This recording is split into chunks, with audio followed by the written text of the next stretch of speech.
Peraí, tá gravando, gente? Peraí, ainda não. Deixa eu ter.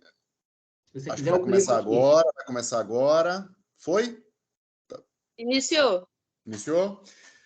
Bom dia, colegas, para o nosso encontro síncrono, nosso segundo encontro síncrono, onde nós vamos conversar hoje sobre o filme Saneamento Básico, um filme de 2007, dirigido e roteirizado pelo Jorge Furtado.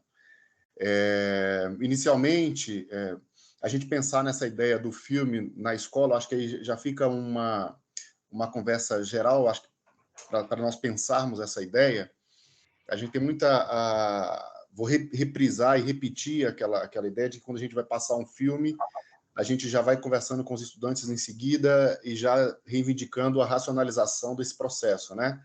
Então, eu sei que alguns aqui já viram o filme já tem mais tempo, então eu acho que isso, de alguma maneira, já deve ter decantado na sua reflexão e tudo, e já chegou no racional.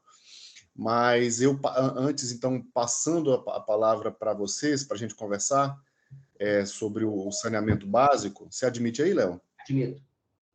Antes de falar propriamente, a gente depois, se der tempo, falar algumas coisinhas do saneamento básico e passar a palavra antes disso, passar agora para vocês, dizer que retomar aquela prática de que a gente, para não reivindicar a racionalização, embora eu saiba que vocês já assistiram o filme tem um tempo, a minha pergunta e eu já vou passar aqui, o debate já estava acontecendo antes da gravação, vou passar para a Yane, e aí depois os demais colegas, o que eu queria que você tentasse retomar aí a tua história com esse filme. O que você sentiu do filme? Tá contigo, e aí depois você pode...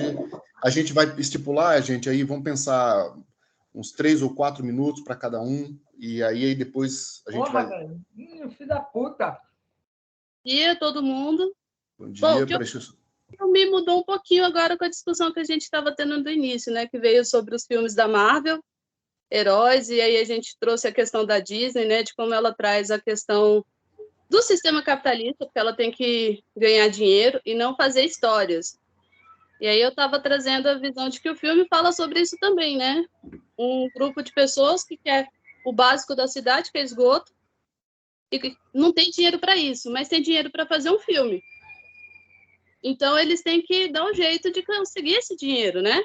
Então, eles vão fazer o filme. É interessante, agora remetendo ao que eu pensei do filme antes. Eu não tinha assistido antes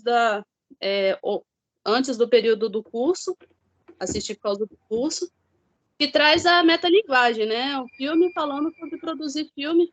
É sempre bem interessante. Tem gente que não gosta. Eu acho muito pertinente, muito rico, porque é uma forma de você fazer uma crítica e, né, um subversivo assim sobre que história que você vai contar, né? O que você quer atingir com isso daí? E isso daí atinge muita gente em sala de aula. Parece professor, né? Você tem a ideia, olha, tem dinheiro para isso. Você, cara, eu não sei fazer isso, que nem uma vez eu não sabia fazer jardinagem, sei lá, assim, uma plantação. Eu tive que aprender junto com as crianças a plantar tomates, do zero. Porque tinha o dinheiro e tal, queria aquele dinheiro para poder comprar outras coisas para a escola, do concurso, né? E a gente foi aprender isso. É mais ou menos isso também, né? Uma coisa bem brasileira, assim, da nossa cultura. A gente não sabe, vai ter que aprender a fazer. E o filme traz essa lógica de como você ser subversivo com o que você tem. Porque eles foram dentro dessa visão, dentro da capacidade deles, né? Como teve assim o filme do Kaufman, uma adaptação que fala do roteiro, né? O roteirista que tem que fazer um roteiro difícil, e o filme é sobre isso. Então a gente traz essa questão também, a gente precisa do dinheiro, como a gente faz? E aí você vai aprender outras coisas. E no fim, eu achei um filme meio coming of age, não de adolescentes, mas de pessoas que estão crescendo, né? No final eles se transformam em outras pessoas pelo fato de fazer um filme. Eles ficam mais amigos, tem aquele lance que todo coming of age, a pessoa ela está no crescimento e ela acha o grupo dela, né? Eles se acham no meio. Tanto que é bem emblemático aquela cena que o Wagner Moura, o Joaquim, ele está de moto, lembra muito Diários de Motocicleta, né? O Che Guevara também, que é um momento de crescimento do personagem. Ele virou outro ali, está com mais autoestima, enfim, para poder fazer essas coisas. Enfim, eu acho que é isso, já deu os 3 minutos. Só um comentário sobre a fala da Yane, rapidamente, para passar para os colegas. E o interessante na metalinguagem desse filme, que não é apenas um filme dentro do filme, é o fazer do filme dentro de um filme que revela o que são as engrenagens que estão por trás do filme enquanto o filme está acontecendo, né? Então, tem esse barato que cria um jogo de reflexo e que faz o próprio espectador pensar na ficção, que também é discutido dentro do filme, né? A questão da ficção. O que é uma ficção? Ficção científica? Tal, foi uma ceninha que eu separei, né? Pra gente depois falar um pouquinho sobre isso. Mas é isso. Então, pensando nessa ideia de que a gente trabalhar com nossos estudantes, esse filme é muito legal, porque tem a ver com o que a gente está trabalhando aqui no nosso curso, né? Poxa, professor, como é que é essa história de filmar? Tem diálogos assim, mas quem vai filmar? Não, mas como é que filma isso? Né? Então, tem muito a ver com o que nós estamos aqui na nossa prática e do curso e o que a gente vai fazer depois na prática. A ideia é que vocês tentem replicar isso com os estudantes e tal. Né? Mas é isso. A Ana Carolina levantou a mão, vou passar agora para ela também fazer as considerações e a gente vai fazer esse apanhado geral e essa conversa. A conversa está contigo, Ana. Então, eu achei interessante ali que, além da metalinguagem, a gente percebe a dificuldade até, por exemplo, a política pública, né? Tem tal verba destinada para a cultura, ok. Mas você vê que eles têm essa dificuldade de entender como é que montar um filme. E você percebe ali, primeiro, a câmera. A gente tem uma câmera aí da década de 1990, mais ou menos. Hoje em dia, a maioria filma com celular. Mas ele tem mais ou menos uma noção de como montar as coisas. Até vídeo de YouTube. Se a gente pensar bem aí, tem a diferença do lançamento desse filme para a atualidade, nossos alunos já sabem fazer certas montagens que a gente não sabe fazer. E ali, eles não sabem ainda. O que me lembrou muito foi a minha época mesmo de escola, que realmente era a época que retratava o filme. A filmadora era muito difícil. Se a gente fosse fazer o trabalho de filmadora, eu fiz na época da escola, na época que eu estudava no Oceano, a gente foi fazer o trabalho de filmagem mesmo, justamente. Aí tinha que pegar alguém que tinha filmadora para montar o trabalho de filmagem, para fazer as cenas e os diálogos, para separar aquela história do que ele volta a fita, né? A gente voltava a fita também para poder fazer o trabalho quando a gente errava. Então, a gente tinha que treinar 3 vezes antes de começar, e quando começasse, todo mundo tinha que fazer silêncio para poder fazer direitinho. Então, você percebe o processo de evolução que a gente também teve da mídia, que hoje em dia os alunos têm uma facilidade enorme em lidar com essas tecnologias. Como eu falei, na minha época eu não tinha tanta facilidade, né? A gente se arrumava aí, se virava nos 30 para poder dar certo. E eu gostei dessa parte do filme demonstrar isso, que é uma coisa que eu acabei fazendo no trabalho com os meus colegas, né, no ensino médio, que tinha muito a ver isso, de fazer linearmente, né? Não dá para parar, fazer outra cena, porque a gente não conseguia editar. Então, tem que fazer linearmente. E isso me remeteu muito às cenas que a gente precisou fazer. E aí eu vi a diferença mesmo, como a gente tem a evolução. Hoje em dia, os alunos já têm uma evolução melhor da linguagem, né? Eles conhecem mais a metalinguagem do cinema do que a gente. E eu vi essa diferença. Esse é o meu comentário. Bacana, você traz uma coisa que eu acho que é muito, muito importante para todos nós, né? Vamos falar, por exemplo, dessa educação mais horizontalizada, né? Tem coisas que os nossos estudantes vão saber muito mais que a gente, essa facilidade. E aí é que eu acho que é interessante a gente não perder o medo dessa ideia, meu Deus, e se eu não souber? E se ele souber, troca com ele, que eu acho que o processo da educação é esse. Mas o nosso papel de mediação do processo, especialmente nos aspectos da abordagem, da reflexão que ele quer trazer para aquele que está querendo produzir, o estudante, eu estou dizendo, o nosso papel é fundamental, né? Como é que você vai conversar com eles nesses termos, né? Por que vocês estão querendo filmar assim? Por que vai falar desse tema? Então, o papel do educador nesse momento é fundamental e a gente tem que estar aberto para o saber deles, né? E a troca, eu acho que muda tudo, sabe? Até a relação nossa com eles. Mas, Léo, você quer falar um pouquinho do que a Ana falou? Porque é muito importante isso para a gente desmistificar que, meu Deus, se eu não souber nada, eu não vou saber trabalhar com meus estudantes. E não é por aí. Ainda na esteira da sua fala e da Ana, por mais que eles tenham um domínio de técnicas e recursos, existe toda uma construção de linguagem que recorre também a metáforas, a símbolos, a conexão de conteúdo, a recortes, a imprimir ritmos. E muitas vezes nós, com a nossa leitura, com a nossa visão de mundo, né, com os nossos estudos e pesquisas, somos capazes de complementar algo que tem uma troca recíproca de experiências, onde um vai estar contribuindo com o outro para que você consiga elaborar uma obra que não só surpreenda o público, mas que surpreenda o próprio realizador, não só enquanto realizador de uma obra, mas como aquele que, ao realizar, ele está descobrindo algo sobre si mesmo, sua própria realidade. Então, o cinema, o fazer cinema como um meio para promover a reflexão, a crítica, a descoberta, a abertura de olhares sobre si e sobre o mundo, né? Então, tem essa fonte poderosa, né? Da linguagem, da criação, da arte do cinema.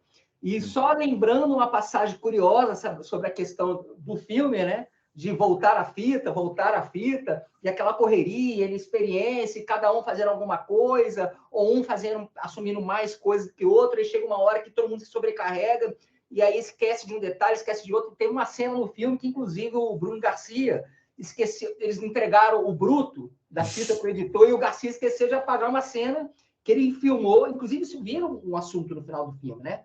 Que ele filmou na intimidade com a namorada dele, que é a Silene, e que acaba sendo usado, por acaso, pelo editor no filme, né? Tem vários aspectos aí que a gente pode pensar, né? Por exemplo, assim, uma coisa que tem a ver com a conversa lá de antes, né? A gente não é possível, tem algumas coisas que a gente precisa, que eu acho que é interessante a gente pensar numa construção como essa, que o conteúdo do filme e a forma do filme, isso são instâncias indissociáveis. O que eu chamo de forma? É a linguagem, é como o Furtado escolheu contar essa história, né? E o filme, o tempo inteiro, está flertando com essa coisa, mas entre conteúdo e forma, é um filme de monstro, mas como é que a gente vai filmar isso, né? Então, são coisas que a gente sempre está pensando quando a gente for conversar com os estudantes. Mas eu vou passar aqui para a Cristina, e eu quero mais escutar, então vamos lá. Tá contigo, Cristina. Que eu achei legal o que vocês estão falando, Leonardo, porque essa questão de fazer cinema é muito importante para a gente passar para os nossos alunos, né? A gente está vivendo uma era do cancelamento, que se você propõe isso para eles, eles já ficam morrendo de medo, né? Não, professor, a gente não vai fazer isso, vai dar errado, a gente vai ser zoado. E o filme é muito bom porque ele tem uma linguagem tão irônica, tipo, vamos fazer, vai dar errado, vamos se divertir, e que os nossos alunos não estão tendo mais isso, né? Eles estão com tanto medo de ser criticados, eles estão se levando tão a sério que não tem mais isso, ou fazer, ou errar, ou tentar novamente. E isso eu gostei muito do filme, porque eles passam um problema tão sério, a questão da nossa burocracia, que é tão difícil aqui no Brasil, de uma forma tão leve, que fica bom de assistir. E realmente vou passar para eles para ver se eles levam a vida um pouquinho mais leve, porque eles voltaram bem críticos consigo mesmo, né? Interessante essa coisa que você está trazendo, né? Talvez aí é um reflexo da pandemia, né? Das pessoas estarem mais... Está tendo algum corte no áudio. É o meu, gente? É uma interferência de algum microfone. É um microfone. Mas, enfim... Agora parou. Mas é isso mesmo, né? Então, tá aí uma outra questão que a gente pode pensar, e como é que aborda essa questão com eles, né? Isso que a Cristina falou tem um ponto muito crucial para nós, educadores, né? E que toca no que a gente estava falando antes também, que é o papel do professor como mediador, inclusive para mobilizar o aluno a se ver como um agente histórico, um cidadão que faz parte de uma realidade e que, a cada passo, está contribuindo para a criação da história daquela realidade. Ele tem que se perceber nessa dimensão e não só como um cidadão passivo, né? Inclusive passivo, entre aspas, porque a própria passividade dele dá espaço para que coisas aconteçam também, né? Como dizia a Hannah Arendt, né? A omissão é uma forma de cumplicidade. De cumplicidade. Né? Então, até isso a gente tem que semear para eles se despertarem e adotarem atitudes, seja no cinema, seja na ciência, seja na política, seja na discussão comunitária, né? Seja no engajamento do que deve ser feito para aprimorar o mundo em que a pessoa vive, com as suas realidades particulares, comunitárias. Então, é um papel importantíssimo também do educador. E o cinema, mais uma vez, ele pode servir não só para fazer, mas para refletir sobre esse papel. Né? Por isso que essa perspectiva de assistir filmes e praticar a criação, fazer também filmes, é o que a gente muito acredita que deve ser pensado na escola, né? A gente tem que estar sempre associando o assistir, a ampliação de repertório, que é o que nós estamos fazendo aqui, com o fazer, com a prática. É isso que vai, porque o estudante vai passar, de alguma maneira, a trazer o seu próprio mundo, né?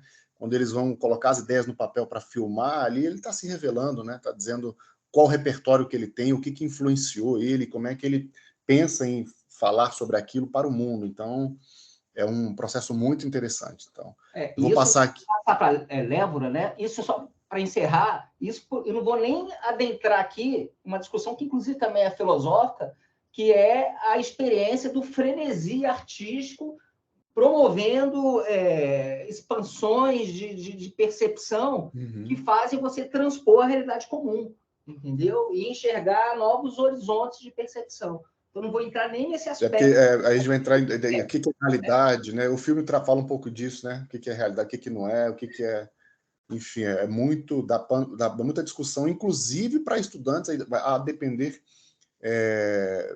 alguns trechos do filme, porque eu acho que o filme como um todo, acho que é 14 anos, se eu não me engano, a censura do filme, então teoricamente ele seria mais para o ensino médio, mas mesmo assim alguns trechos dá para se trabalhar, exibir algumas coisas com os estudantes.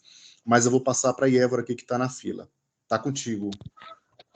Olá, bom dia. Dá para ouvir aí? Sim, tranquilo. Tranquilo. Beleza.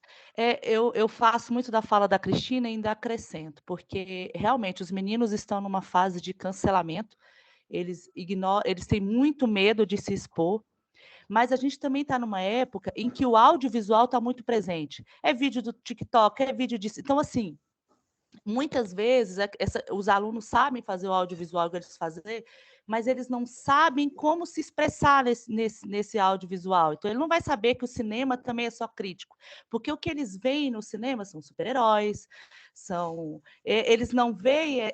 quando, por exemplo, eu sou professora de história e eu uso muito o cinema e eu trago filmes que às vezes é mais pesado, eles falam assim, mas esse filme é cansativo. Não, mas aí a gente tem que parar, e eu paro, explico o momento para eles.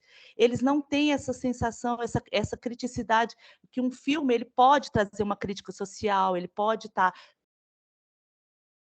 Né? E é interessante, e é bom eles também fazerem esse filme por isso, para eles entenderem que filme não é só herói, não é só princesa, não é só isso.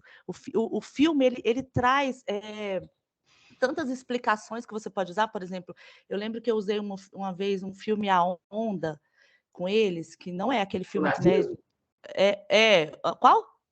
É um que um professor acaba induzindo os alunos a aderirem ao nazismo. Isso, e assim, eu lembro que os meninos, eles ficaram assim, professora, mas tem como fazer? Sim, porque até para abrir os horizontes e eles entenderem, né? E o filme foi fantástico, eu consegui exemplificar os regimes totalitários que eu não consegui explicar, eu abria na cabeça deles, e pelo filme eu consegui. E é isso, o cinema, ele abre essas portas, e eles não entendem, eles pensam que filme é só entretenimento, e não é só entretenimento. Né? Não é só isso, o entretenimento, o audiovisual não é só entretenimento, ele também é crítica política social, e a gente pode estar usando isso e mostrar que eles podem expressar aquelas dores, igual falou dos meninos que vieram da pandemia. Hoje, em sala de aula, são meninos que eles estão assim muito diferentes. A gente percebe, quem está em sala de aula, que os meninos eles estão nesse político de cancelamento, nessa política de de reclamar. A gente tem meninos que têm crises de ansiedade o tempo todo e tudo mais. E eu acho que é uma coisa interessante a gente usar também como uma forma dele se expressar e mostrar para o mundo o que ele está sentindo, porque eles não sabem o que eles estão sentindo. Muitas vezes você vai conversar com o aluno, ele simplesmente não sabe o que está se passando na cabeça dele. E o cinema, os vídeos, né, a gente pode estar trazendo isso, uma forma dele mostrar para o mundo o que se passa dentro dele, o que esses jovens hoje pensam do mundo, né? É isso. Interessante. Tanta coisa importante. Conhecer mais de si, né? Eu acho que a obra de arte, seja a literatura, o cinema, tem essa possibilidade da gente fazer um mergulho para dentro também, né? De isso que exatamente você está dizendo, né? Pode ter essa contribuição. Você falou aí umas coisas que são muito, muito interessantes, né? E de que a utilização, por exemplo, você está trabalhando com conteúdo de história, e isso contribuiu com a tua prática. Então, é pensar que, por exemplo, o estudante, na verdade, você está falando que ele tem a vontade de fazer o negócio do TikTok, tudo, mas ele não sabe como fazer essa coisa, né? Eu acho que quando a gente traz a possibilidade de repensar isso, né? Mas por que você quer fazer isso, esse filme ou essa dança para botar no TikTok? Eu acho que só uma pergunta dessa de nós educadores já abre uma perspectiva de reflexão para os estudantes muito grande. Eu acho que a gente tem que estar sempre nesse papel de mediar e ser um provocador, entendeu? Para que ele possa, além de ampliar o repertório trazendo filmes como esse, que a gente acabou de assistir, né? Assistiu nesses próximos dias, trazer a possibilidade que eles sempre estejam repensando as suas ações, a sua maneira de estar no mundo, né? Então, é isso aí. Deixa eu só fazer um comentário, jogo rápido, aí a gente passa... Eu acho que agora vai pela fila aqui. A aluna com a mão levantada, mas a mãozinha dela sumiu. A Silésio, não sei se ela caiu da reunião. Eu acho que ela Talvez caiu. ela tenha caído. Mas diga lá, Léo. Ela voltou aqui. Ó. Eu vou fazer um comentário rápido, a fala da Iévora, né? E aí a gente passa para a Silésio. Pode ser? Sim, pode ser. Assim, existe muita discussão, né?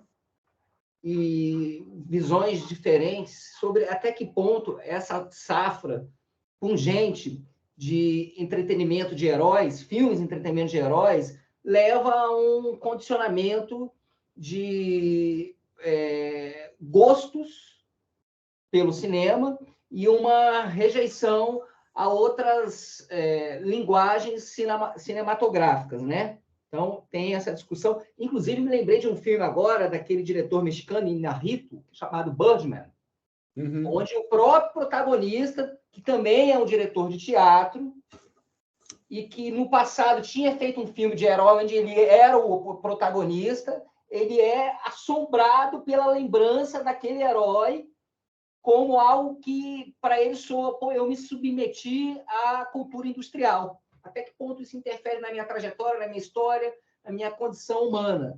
Não sei se vocês já viram esse filme.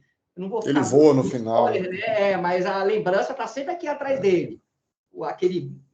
Aquele homem, aquele herói com a roupa azul, está sempre sobrevoando atrás dele. Mas isso é uma discussão assim, com muitos pontos de vista, né? Porque também os filmes de heróis traz uma série... E a gente tem que entender, Léo, que, por exemplo, eles são basicamente influenciadíssimos por esse tipo de filme, mas a gente nasceu no Brasil, né? Um país que está na periferia desse sistema aí, desse esquemão, e as pessoas não conhecem o que é feito aqui, o que tem sido pensado de audiovisual aqui. Isso é importante. Saneamento básico traz isso, hein? Depois eu vou entrar nessa discussão aí. Traz exatamente, a gente entender que é tão importante passar filme por tudo isso que nós falamos, mas também para ampliar o repertório do nosso estudante no que é nosso, naquilo que nos constitui, né, como brasileiro. A gente está num país periférico do sistema.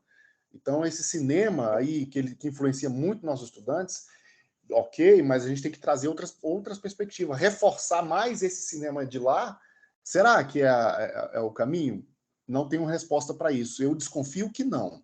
Eu desconfio que a gente tem que, na verdade, trazer o que é nosso para referenciar o que a gente faz aqui, né? Em contraponto com isso, porque a gente está num país que sofre, né?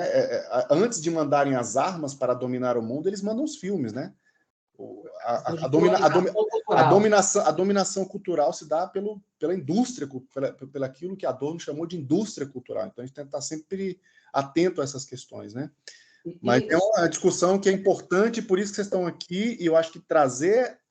A gente faz questão de passar filme brasileiro, porque inclusive tem uma lei para isso, que a gente não consegue regulamentar, uma lei de 2014, que a gente não consegue regulamentar, que é 2 horas de exibição de filmes a cada bimestre, a cada mês, nas escolas públicas, né? Então, enfim, é isso. E só para encerrar minha reflexão, e até que ponto isso também é um corte de discussão que existe nessa seara do heroísmo, o entretenimento de heroísmo, né? Até que ponto isso alimenta o que a Ana Carolina estava falando da questão do cancelamento, no sentido de que as pessoas estão vivendo muito mais o seu avatar do que a própria realidade, e ao superdimensionar o seu avatar, vai se afastando cada vez mais e negando a sua própria realidade, né? Então tem várias... É como uma replicação da existência, né? Uma outra, enfim, é uma loucura. Mas tudo isso é muito bacana. É o Silésio que está na fila aqui, depois o Eric. A Ione também queria falar. Eric, isso. Mas a gente vai retomar aqui com a Silésio, que acho que ela já estava na fila. Tá contigo. Bom dia, gente. Vamos ver Bom se... dia. Estão me ouvindo? Sim, tranquilo. Vamos ver se eu consigo aqui, porque depois de tanta informação assim, tão técnica e tão intelectualizada, vamos ver se eu dou conta de colocar aqui o meu recorte que eu fiz do filme, primeiramente, né? Eu sou uma professora muito conceitual, né? Então, assim, para mim é muito importante fazer esse curso para que eu possa me flexibilizar um pouco mais diante dessa realidade nova, né? Porque senão fica tudo muito enfadonho. Mas não tem jeito. Quando eu entrei no filme, eu já fui observando justamente a parte conceitual, né, do filme. Quando a moça pediu para eles fazerem um filme de ficção, eles já foram lá pesquisar o que é uma ficção científica, o que é uma quimera, e aí eles já foram nos conceitos. Eu achei interessante porque eu aprendi que quando se faz um filme, você, na verdade, o fazer do filme é aprendizagem. O fazer do filme são as descobertas, não é assim o produto final só, né? No decorrer, os alunos vão aprendendo ali coisas e vão descobrindo os talentos. Então, ali eles descobriram quem seria o roteirista, quem foi que teve a ideia do filme, quem é que poderia ser a mocinha do filme, descobriram as técnicas, né? Porque no final, inclusive, o fato de eles usarem uma fita usada enriqueceu o filme, né? Eles puderam... várias coisas, né, são abordadas ali. Mas o que eu achei bacana, assim, no caso da minha disciplina, porque eu tenho uma guerra com os alunos, que eles perguntam, mas por que eu tenho que aprender isso? Eu sempre digo para eles, porque tudo parte de um conceito, você precisa aprender o conceito das coisas para você aplicar na sua vida, onde você quiser, onde você desejar. Então, se você é uma pessoa que não tem riqueza conceitual, se você não conhece, né, as palavras, se você não tem conhecimento de raciocínio lógico, se você não se abre para conhecer as outras coisas, você não pode depois escolher o que você quer ser. Então, eu achei bacana essa questão de abordar, eu percebi, né? A questão da metalinguagem, e foi bem interessante. Depois que eu fiz essa minha pequena observação aqui, que eu comecei a ouvir vocês, o aprendizado foi grandioso, porque, como eu disse no começo do curso, eu sou leiga, né, nesse aspecto, então fui vendo aqui a quantidade de aprendizado que se tem ao fazer um filme. E não é que você passa muito tempo planejando o filme, na verdade, fazer o filme é aprendizagem, né? Porque eu tinha ideia, se você planeja tudo, deixa tudo prontinho, depois você vai lá e grava e pronto, entrega o produto. Na verdade, não é dessa maneira, né? Então, eu agradeço imensamente aí a aprendizagem dos colegas, dos professores, estou, sim, apaixonada. Que legal, Silésio, tudo isso que você está trazendo. Muito legal. E aí, quando a gente vai trabalhar com os estudantes, essa coisa de fazer o filme também, é uma coisa que eu acho que tem um pouco a ver com o que você está dizendo, o trabalho em grupo, sabe? E o filme trata disso. Quem vai fazer o quê? E aí entram aquelas questões, não, mas você podia fazer a mulher, não, mas eu não quero. E aí os próprios estudantes, é tão interessante, eles mesmos se descobrem nas funções do fazer.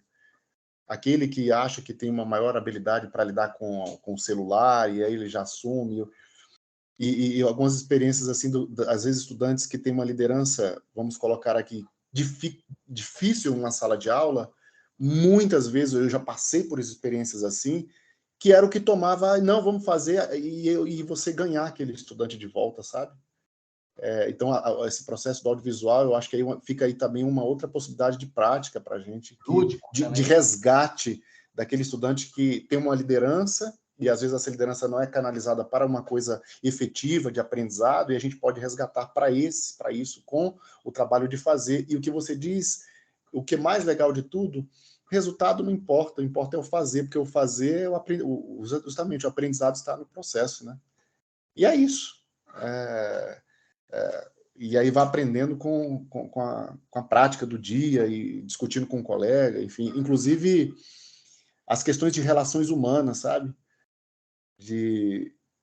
Mas eu escrevi assim, por que você está filmando do jeito diferente do que eu filmei? Eu já passei por isso numa escola.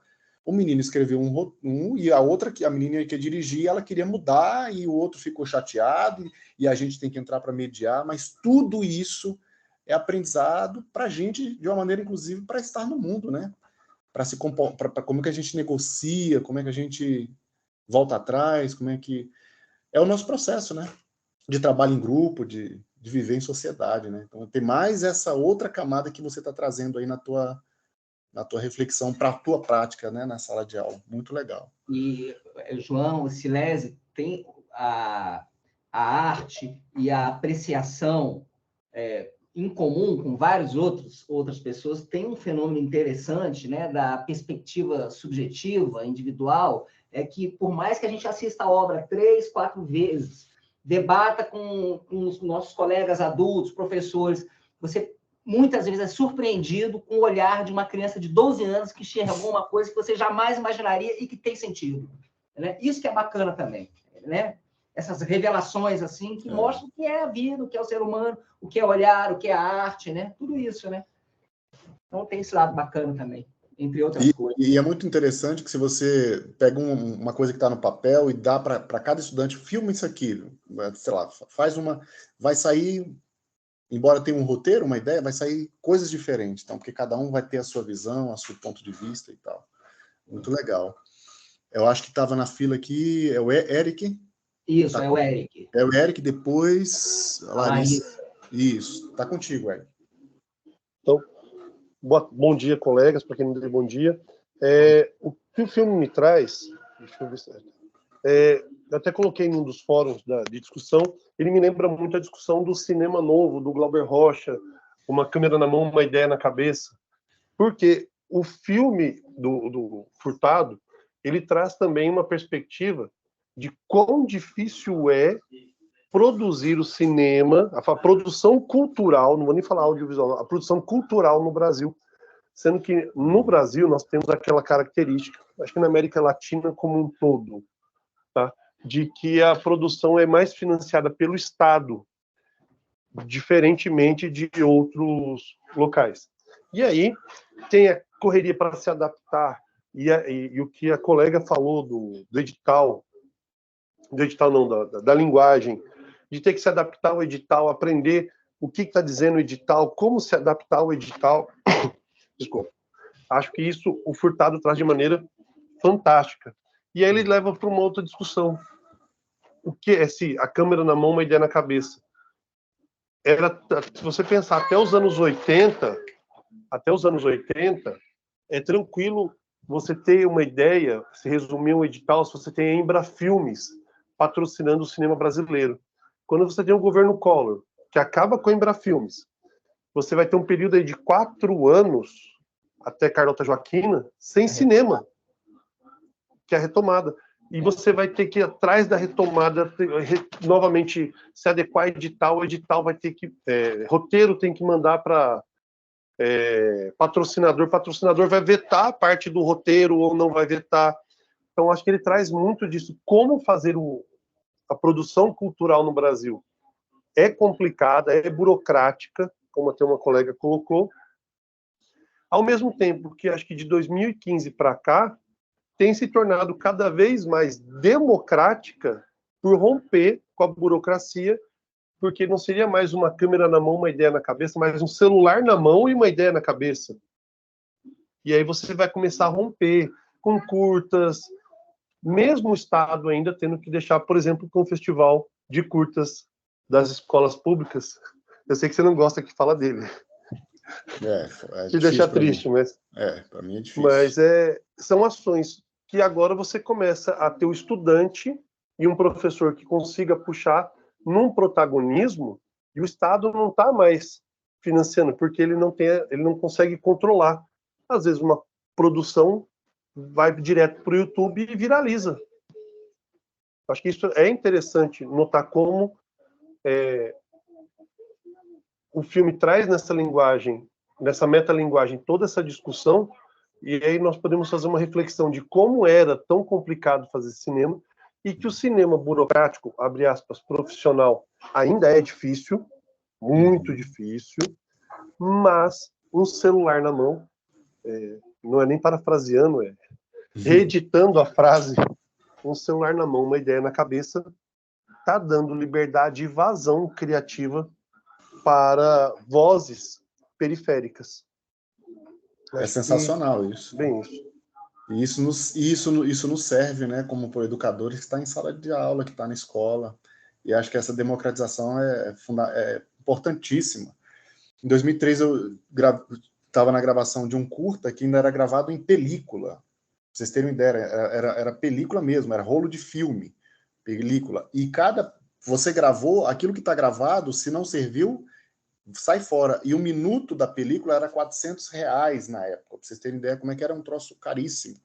Aí depois veio o processo de digitalização da imagem, hoje a gente tá tudo mais fácil, né? Então tá no celular, esse celular produz uma imagem muito ou melhor do que aquelas câmeras. Então, ainda bem que isso acontece, porque a gente pode fazer a democratização da produção, né? E sair dessa perspectiva do cinema, vamos dizer, a produção oficial, que tem que ter, edital, não. Esse outro cinema que a gente chama de cinema de bordas, né? Cinema produzido nas escolas, cinema produzido na comunidade, cinema produzido na quebrada. E é isso que eu acho que é o grande valor e o que a gente tem que pensar na nossa perspectiva como educador mesmo. Você traz isso e é isso mesmo. Agora, isso não quer dizer que essa democratização vai conferir... o desafio já que está tão mais fácil fazer, como pensar esse fazer, né? Então, já que está todo mundo podendo fazer, como que a gente pode qualificar essa prática do fazer, seja na escola com os estudantes, seja na comunidade, seja onde for. Via de TikTok. Para não ficar... Será que é só exatamente esse excesso, só a dancinha e tudo, mas o que tem? O que a gente pode pensar sobre a dancinha do TikTok que o estudante faz? Como é que a gente provocar a ele pensar? Não dizer que está certo, que está errado, que não é esse o caso, mas provocar a pensar sobre isso, né? Um último comentário. Então vai lá. Eu lembrei de vocês quando eu estava assistindo um filme na Netflix que é parecido com desculpa, Saneamento Básico. Claro, ele está falando de mainstream, diferente, mas a pegada é a mesma. Chama A Bolha. A Bolha. É um filme que se retrata como é feito um filme na bolha da pandemia. Olha. Que eles colocaram todo mundo em hotel. É assim... E no fim...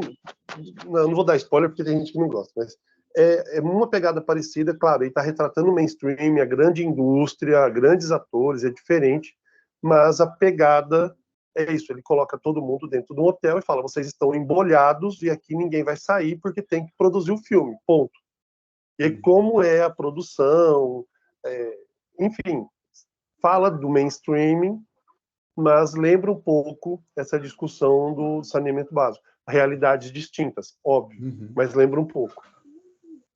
E uma coisa que acho que tem a ver também com o que você falou, retomando a fala de uma colega, que as câmeras eram... Esse filme é de 2007, ele deve ter sido rodado em 2005, 2006, né? Porque o cinema, assim, roda um filme um ano depois que ele fica pronto. Então, a gente vê ali, de lá para cá, a evolução disso, né? Como é que essa imagem é produzida hoje, tá? A facilidade e tal. Talvez, como é que seria feito um saneamento básico com o que a gente tem hoje de facilidade? Seria uma coisa interessante a pensar. Aí, como é que está a fila aqui, Léo? Você está acompanhando?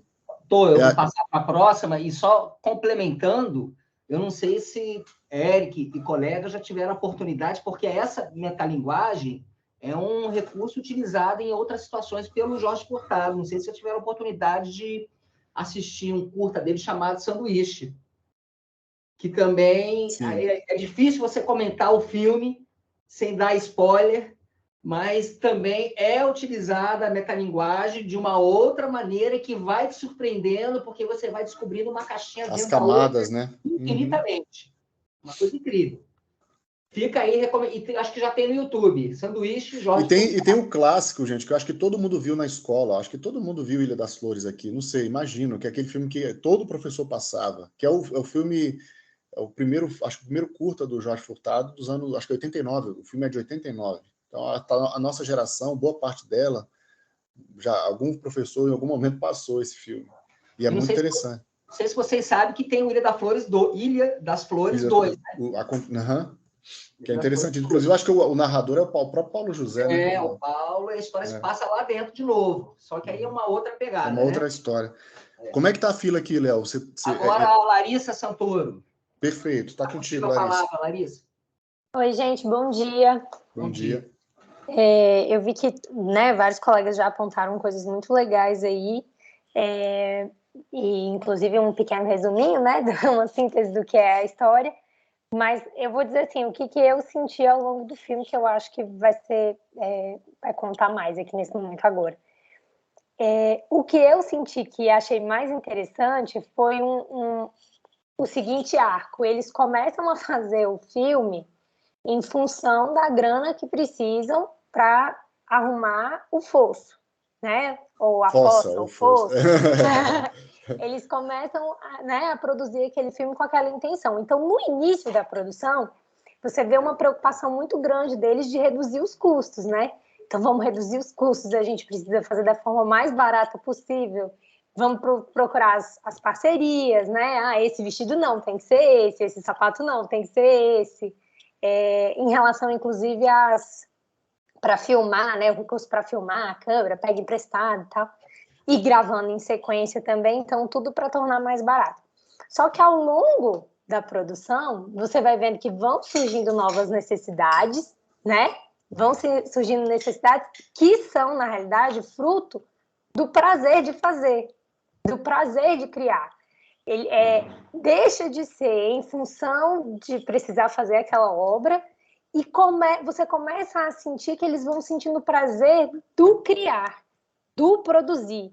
E aí, quando envolve o prazer desse produzir, os recursos já nem importam mais. Então, se é para gastar aquela grana com o videomaker lá, que faz a edição, a gente gasta. Se é para comprar um outro vestido, a gente compra, Então, essa preocupação com o recurso vai deixando de ser importante, porque agora a preocupação é produzir com qualidade, ter um produto de qualidade.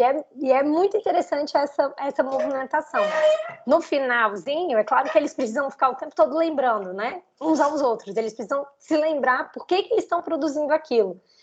É para a reforma, é para a construção, a gente está produzindo para isso. Mas eles vão perdendo essa noção, eu acho que essa principal motivação para a produção do filme. O filme passa a ser produzido pelo próprio prazer. Isso fica muito evidente em dois momentos que foram os que me chamaram a atenção. Uma, quando o personagem que o Wagner Moura faz precisa vender a moto, para conseguir ter mais recursos.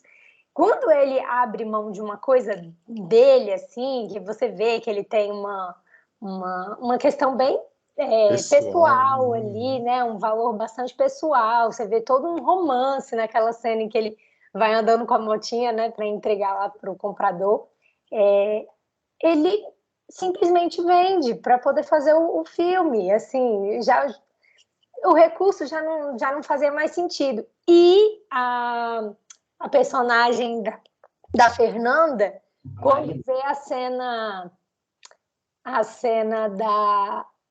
da irmã dela, E aí ela fica maravilhada com a música, tem que usar aquela música, não tem alternativa, tem que usar. R$ 3.000. R$ 3.000 já não importa também mais, entendeu? Porque agora o prazer é do fazer o filme mesmo, é do prazer da produção.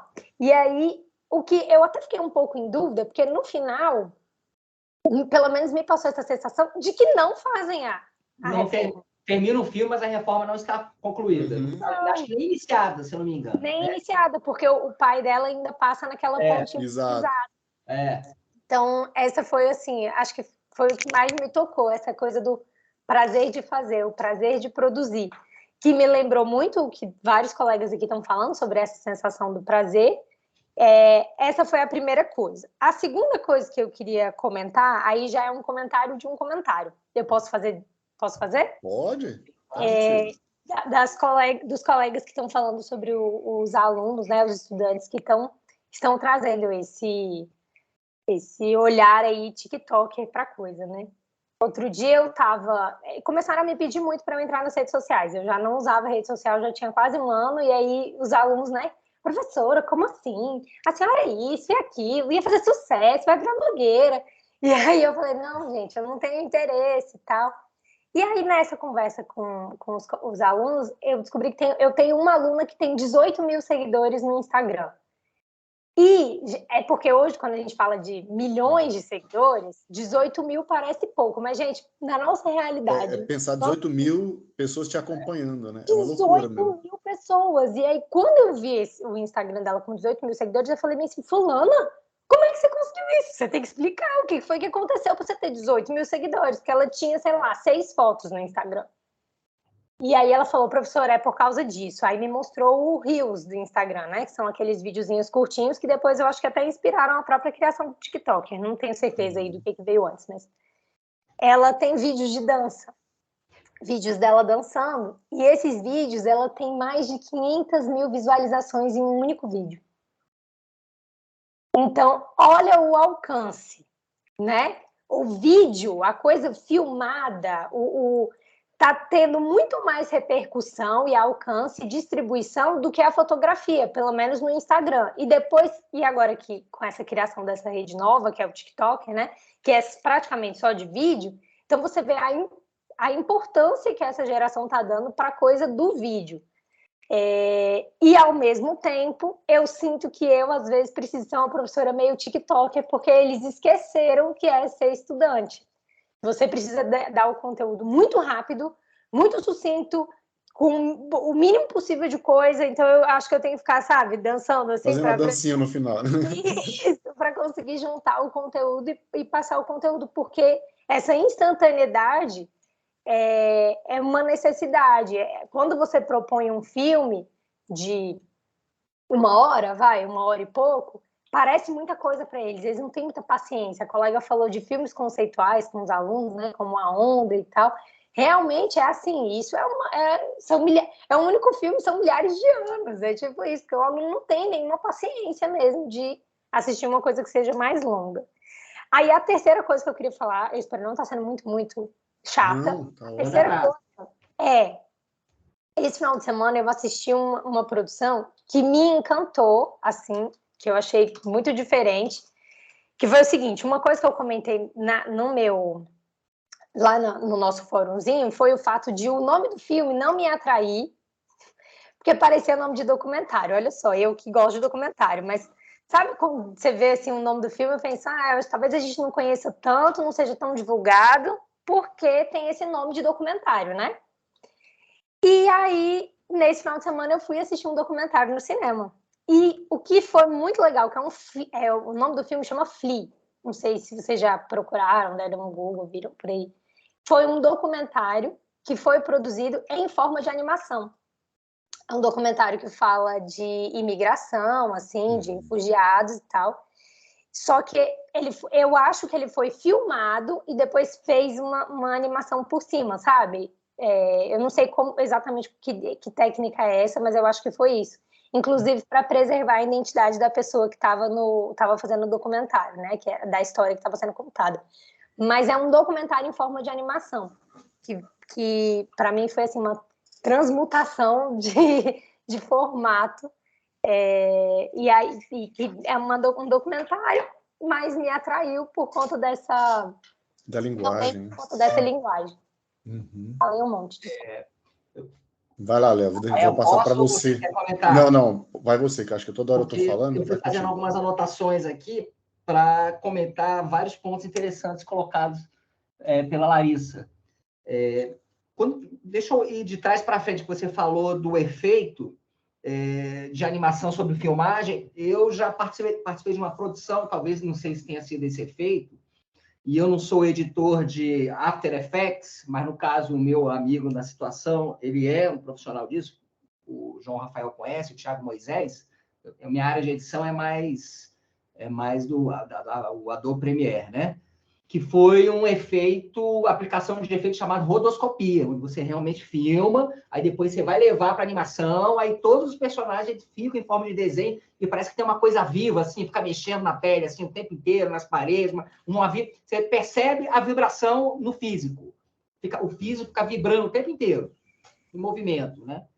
Me lembrei até de um filme agora, só não estou me recordando de nome, que é uma animação, mas é muito filosófica, e no máximo terceiro ano, que é uma animação existencial. Todos os personagens, daqui a pouco eu vou pesquisar aqui, eu vejo o nome do filme para vocês, passam por situações de crise existencial. E também é rotoscopia.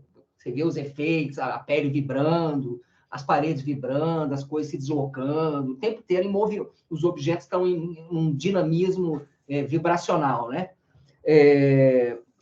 A primeira coisa que você comentou, que para mim é uma das tônicas do filme, e não foi à toa que, para mim, o Jorge Furtado encerra o filme com premiação, sem encerrar a construção. Aquilo ali, nada por ali é acaso, né? É por acaso, né? A construção da fossa ou do fosso, né? E você percebe, ao longo do desdobramento dramático, que a preocupação inicial no primeiro ato é a construção da fossa para resolver o problema de saneamento da comunidade. Inclusive, acho que o saneamento também já é um nome de duplo sentido, porque não é só um saneamento do esgoto, né? Inclusive, você usa a arte para limpar o esgoto de uma comunidade, né? Então, acho que tem ainda mais quando a gente entrar numa outra discussão aqui, tem uma questão também de saneamento cultural aí no meio, né? E você percebe que eles constrói a narrativa com elementos da cultura de massa, o herói, a moça desprotegida, o monstro. Daqui a pouco a gente entra nisso, né?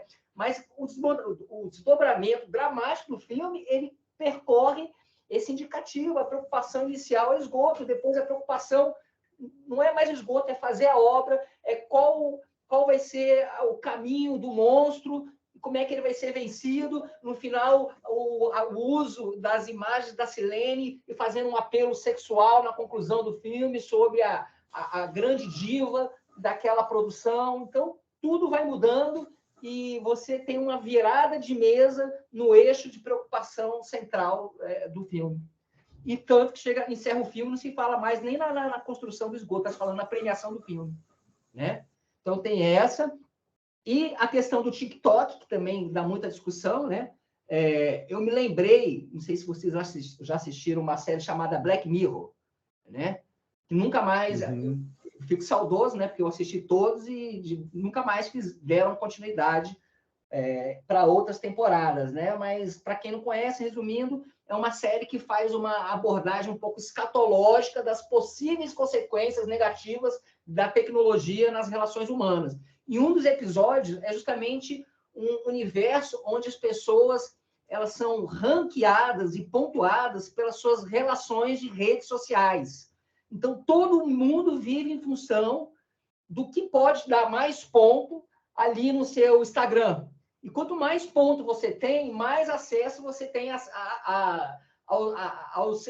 aos encontros de status sociais, ao casamento da fulana e tal, e tal. Então, as pessoas começam a girar em torno da conquista de pontuações que ela vai ter na sua rede social para ter acesso a privilégios em status da vida social mundo afora, né? Aí eu não vou entregar também o que acontece com essa mulher, senão eu vou dar spoiler desse episódio. Mas tem um episódio do Black Mirror que trata isso aí, né? Então, praticamente era isso que eu queria falar. Se alguém quiser comentar mais alguma coisa, estamos abertos. Você falou tudo, né? Leonardo, Léo, Oi? O Homem Duplo com Keanu Reeves é o que é feito em estereoscopia. Ah, legal. Que pode ser esse efeito que a Larissa está falando, né? No doc que É ela o que ele assistiu. falou que o Moisés faz. Uhum. Eu vou até pesquisar aqui o nome de uma animação para ver se eu descubro aqui. Rodoscopia, né? Quem foi que falou? Foi o Eric? Eu não Foi vi. o Eric. Isso, foi eu. Uhum. É um filme bem, viu, Larissa, bem filosófico, que discute a existência. Tem até, acho que, uma passagem com o Bruce Willis. Tem uma passagem dele. É como se fossem pequenas histórias que vão passando pelo Keanu Reeves. Uhum. Ah, E- legal. Eu já Tem um achei. maravilhoso também que é feito mais ou menos assim, que é um sobre a história do Van Gogh. Não sei se vocês já viram. Eu não sei se é cartas para você, cartas de amor. Uma coisa Cartas, acho que o Theo que escreveu para ele, o irmão, acho que é esse, Cartas. que é, Acho que eu- assim, né? Foram feitos com vários designers, né? E artistas e tal, para aquela criação lá. Mas vai passando por vários estilos, né? Uhum. Esse passou no cinema há uns 3 anos, mais ou menos. Porque eu já vi tanto filme do Van Gogh. Eu já vi mas uma peça de teatro que era as cartas que acho que ele escrevia para o irmão dele, o Theo. Ah, esse eu Eu não vi. sei, eu vi em teatro, já vi muita coisa sobre isso. Eu não sei se. Esse que ela tá falando tem na Netflix. Ah, sim, tá. Tem um que é Com Amor Van Gogh. Com amor, é esse. Com amor, Ele é muito Uhum. bom. Acho que eu vi essa peça aí, João. Foi com o Tony Gil? Não. Foi uma peça com um ator da Globo, cara. Aquelas produções que vieram para Brasília. Você tá. Só mostrando aqui, eu achei, ó. Ah, tá. Essa animação chamada Wake Life, que é Uhum. de conteúdo existencial e que usa técnicas de rodoscopia, ó. Wake Life, tá? Eu vou ver se Steven Soderbergh aqui no elenco, eu vou ver se eu acho um trechinho só para mostrar o efeito, mas depois a gente fala. Podemos continuar aí o pleito aí das falas. Próxima. Como é que tá a fila aí? Larissa Santoro foi agora, Leonardo Castro. Você está compartilhando, Léo, só tira o compartilhamento. Ah, tá, peraí, esqueci. Oi, bom dia. Todo mundo me escuta? Bom dia, Leonardo, sim. Bom dia. Então, eu queria falar sobre 3 pontos, né? Na verdade, eu também não assisti o filme, não tinha assistido anteriormente, assisti por conta do curso. E assim, uma coisa que já de cara me chamou a atenção, né, na hora que começam a se movimentar para fazer o filme foi, não tem um edital, não é uma coisa pública, porque a primeira coisa que eu pensei foi assim, essas dúvidas iniciais poderiam, né, terem sanadas ali ou não, né, porque às vezes o texto do edital também não é mais assim específico para digamos assim, um segmento de pessoas que vão produzir, né, não seria aquela coisa do cinema que não seria, entre aspas, para todo mundo. Outra coisa que me chamou a atenção foi a questão, que até já foi falada, né, da questão do aparato do Estado, né, simbolizado ali pelo prefeito, que não ajudou em nada, simplesmente só aparecia para fazer a propaganda, levar os louros ali, tanto da obra, né, que tinha iniciado, quanto ali da estreia do filme, do evento, e ficou por isso mesmo, né? Também, outra coisa que me chamou muito a atenção foi a questão da importância de ter uma organização, né? Porque enquanto no primeiro momento eles estão, não, falta tanto tempo de filme, tem que estar 10 minutos. Ah, tá faltando tal coisa. O que a gente pode fazer? Ah, apareceu nossa voz falando, né, no meio da cena. Então ficava uma coisa até muito, né, a partir do momento que teve a figura do filmmaker, né, tipo, não, a gente vai regravar tal coisa, vai montar assim, assim, assado, parece que a coisa, apesar do estranhamento dele, dos envolvidos, né, que não estavam ali acostumados, não estavam acostumados, né, era tudo muito novo, parece que a coisa foi, né, e aí eles puderam aproveitar aquele processo com mais prazer, né, com mais enfim, saboreando o processo. E aí, o outro ponto que eu queria trazer porque foi o seguinte, depois que eu terminei de ver, essa produção acabou me lembrando muito uma outra produção que eu queria comentar aqui, que eu acredito que até alguns talvez já tenham visto, ou ouvido falar, ou alunos trazido, que é um curta paraense que foi lançado há alguns anos atrás, chamado Encantada do Brega, que viralizou nas redes há um tempo, que tem assim, uma linha muito parecida assim, com a história, que foi um curta de baixo orçamento, se eu não me engano, acho que foi um curta universitário, inclusive, que eles meio adaptaram a história da Cinderela para um contexto bem regional, periférico de Belém, e assim, a coisa saiu de controle, assim, no sentido assim, de recepção mesmo, foi uma coisa que com a internet acabou ganhando outros Viralizou, né? estados, viralizou, eles passaram a ser mais conhecidos em Belém, cantores, né, da cena de Tecnobrega começaram a procurar produção para desenvolver clipes, desenvolver projetos, e foi uma coisa que, né, e vira e mexe esse filme acaba aparecendo, e aí, se eu não me engano, ou foi ano passado, ano retrasado, eles estavam comemorando, sei lá, o aniversário, né, de lançamento desse curta, e aí as questões que eles foram trazendo, né, né, desse olhar com um pouco mais de distância, foram justamente umas coisas que aparecem no filme também, né? Por exemplo, até hoje, por ser uma produção independente,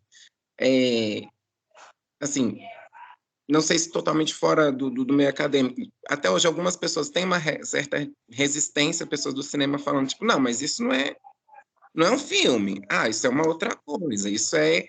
E também por conta da regionalização que eles deram na história, para muitas pessoas de fora, tinha algumas partes que não faziam o menor sentido, ou ficaram meio estranhas, mas para quem estava ali naquele contexto, conseguia entender. Tanto que parece que uma das casas, né, da personagem principal que foi usada, durante muitos anos era assim, era o ponto de referência para qualquer coisa. É a casa da fulana, né? E aí,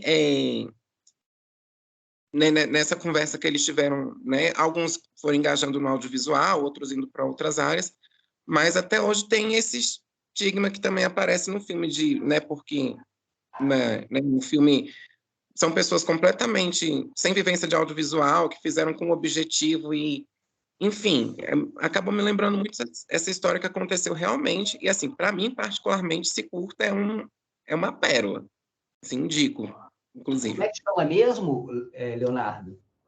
Encantada do Brega. Encantada do Brega. Né? Ele tá no YouTube, não tá? Tá. Encantada do Brega. Olha que interessante.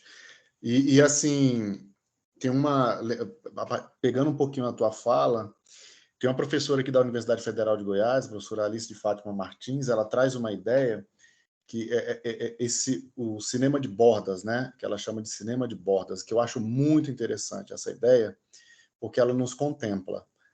Porque esse cinema que está no edital, que está nos meios, vamos dizer, inclusive o saneamento, teoricamente, estaria no edital, está dentro de um esquema de edital, mas ele tem muito essa ideia do cinema que é feito por uma pessoa que não teve nenhuma preparo ou um tipo de... Vai lá e vai aprendendo e vai fazendo no exercício, que tem muito a ver com o que é possível, com o que o que está vinculado à nossa realidade como professor em sala de aula. E a professora Alice, ela fala, isso é cinema, porque o cinema é um tipo de linguagem, assim, uma linguagem artística extremamente classista, especialmente num país como o nosso. Quem geralmente tem acesso a esses meios de produção aí, de edital, enfim, é uma coisa muito excludente. E a gente tem que pensar que o cinema que é feito nesses moldes que você está falando, como foi feito no Pará, como pode ser feito pelos nossos estudantes, é cinema.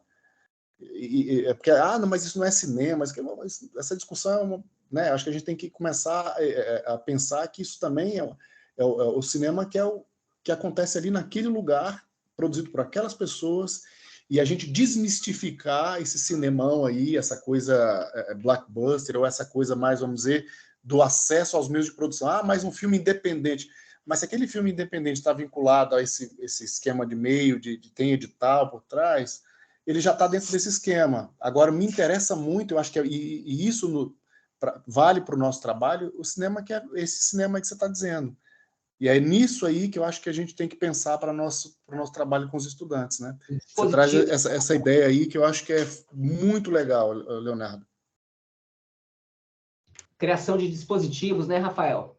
Tem uma pedagogia do dispositivo, né, que foi pensada aí começou a pensar o professor César Migliorin, ele pensou na ideia de utilização de dispositivos. Então, ele trabalha com os estudantes, a ideia, por exemplo, olha, vocês vão fazer aqui contar uma história aqui, mas o personagem principal, o rosto dele não pode aparecer, então você cria um dispositivo, uma dificuldade para poder exercitar o processo criativo dos estudantes. Então, é um desdobramento que a gente pode fazer, inclusive na nossa prática, quando a gente se encontrar, a gente vai conversar sobre isso, que são possibilidades de prática com nossos estudantes, né? Então, assim, isso tem um manancial importantíssimo nisso que tu traz aí, desse cinema, vamos dizer, como a professora Alice costuma categorizar, o cinema de bordas, né? O cinema feito depois o Afonso Braz até teve acesso a edital, é o seu Zé Mesquita, lá numa cidade do interior da Paraíba, que faz os filmes dele lá, e ele gosta daquela coisa de bang bang. Então, a gente tem que pensar nisso. Nossos estudantes, eles estão nesse cinemas, vamos dizer, de bordas aí. Então, e é muito importante a gente pensar nessa perspectiva, porque ela nos vale, entende? E Léo e Rafael, o dispositivo também no sentido, de certa forma, você já, só destrinchando um pouco mais a fala do Rafael, ao comentar sobre o professor César, dispositivo no sentido também de você criar uma linguagem própria a partir do que você tem, e a partir da sua própria realidade. E é cinema, é arte, e está sendo um meio para você desdobrar, entendeu? O que está ali encoberto e trazer uma nova dimensão de percepção e reflexão e transformação do seu mundo. Ou seja, mais uma vez, uma poderosa fonte de transformação da sua realidade, de autorreflexão, entendeu? E você aprender que você é capaz, independente do establishment, entendeu? Se apropriar de um instrumento, de um meio, a partir do qual você vai sublimar, transformar, desvelar, né? E daí trazer novos potenciais de intervenção na sua própria rotina, né? Também o dispositivo como isso, né? Como isso, né? E tem a ver com uma coisa que eu acho que ele traz, essa ideia desse cinema feito, vamos dizer, nas bordas, como diz a professora, trazer uma ideia de democratização da linguagem, né, Léo? De democratização no sentido disso ser pensado como uma manifestação, como um processo de experiência, né? A gente sempre fala disso, né? De que na questão da arte o processo vale mais do que propriamente o resultado, e tem a ver com aquilo que a Larissa falou. Gente, o prazer de criação, quando isso adentra no nosso processo, essas questões, vamos dizer, desse medo, porque a gente é muito influenciado e tem esse medo, ai meu Deus, eu não vou fazer a contento, vou fazer tudo errado. É justamente essa ideia mesmo, de que vender, de que é uma coisa complicada, é coisa difícil, não é para todo mundo. E não é isso. É para todo mundo sim, e deve ser, e cada um fazer a sua maneira.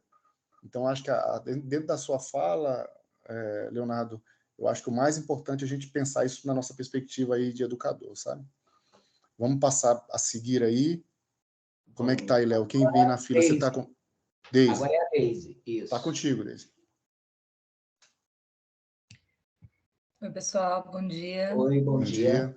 Tá dando para ver aqui. Aqui. Aí eu fui ouvindo todo mundo, muitas coisas das quais eu falaria, muita gente já falou. Então, eu vou trazer um aspecto que me chamou a atenção dessa vez, quando eu assisti o filme novamente. Eu já tinha visto há muito tempo. Eu gosto muito da maneira como o Jorge Furtado trabalha. Eu tinha gostado muito de Meu Tio Matou um Cara, dele também, e um outro que agora eu não consigo lembrar o nome, mas é também com Lázaro Ramos. O Homem Copiava. Copiava. Esse aí, isso. Eu acho muito legal como ele vai construindo a linguagem. E aí, pegando aí um gancho um pouco atrasado, mas a gente tem que seguir a ordem de fala da Larissa, desse imediatismo dos nossos estudantes, né? Em qualquer coisa que eles estejam fazendo.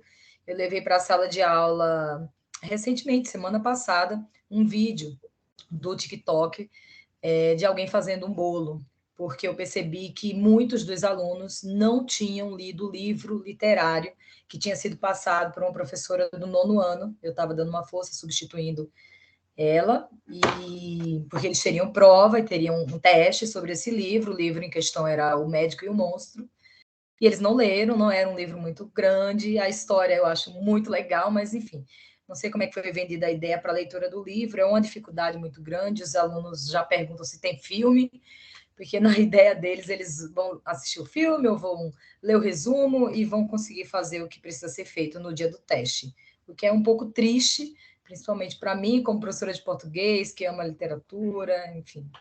Mas eu falava disso para eles, né? Antes de aplicar o teste, né? Do imediatismo que eles estavam, eles não têm paciência para ver nada que dure mais do que 15 segundos.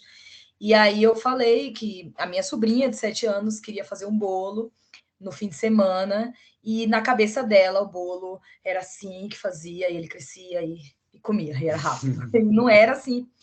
E eu falei que isso acontecia da mesma forma com tudo na vida, que é preciso trabalho, que não dá para ler o resumo e fazer um trabalho sobre o livro, ou não dá para ver o filme e achar que a linguagem vai ser exatamente a mesma, a não ser que haja uma discussão entre filme e livro. E aí começou-se um debate assim do inesperado, né, na sala, e o livro era melhor que o filme era melhor que o livro, porque tal livro não aparecia uma cena no filme.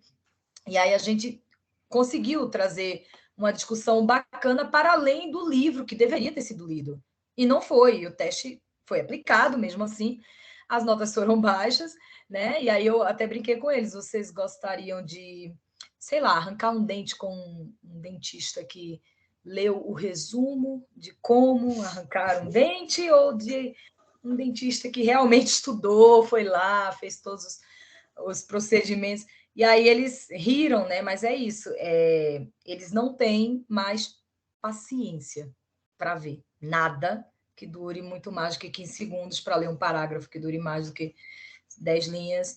E quando a gente traz o visual, o vídeo, né, a imagem, quando eu mostrei o bolo e depois eu falei, como é que eu fiz com a minha sobrinha? Não, vamos ter que fazer. Mas não é rápido? Não, não é. Pega os ingredientes, mistura tudo, põe no forno. E aí ela ficou na frente do forno, assim, esperando. Mas não vai crescer? Vai crescer, mas leva um tempo. E aí eles ficaram... Eu vi, assim, umas cabecinhas, assim, né? Loading, tipo, pensando, porque é basicamente isso.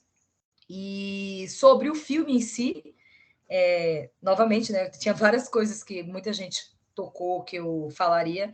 Eu vou trazer um aspecto totalmente diferente do que eu tinha tido quando eu assisti pela primeira vez, que é a história por trás da história, né? As pequenas historinhas que vão aparecendo no filme. A gente sabe que o foco do saneamento básico inicial é conseguir apenas o dinheiro para fazer lá a fossa, e aí depois vira esse prazer de fazer o filme, mas eu acho muito bonito, chega a ser poético, a inocência de todos eles, cada um no seu timing,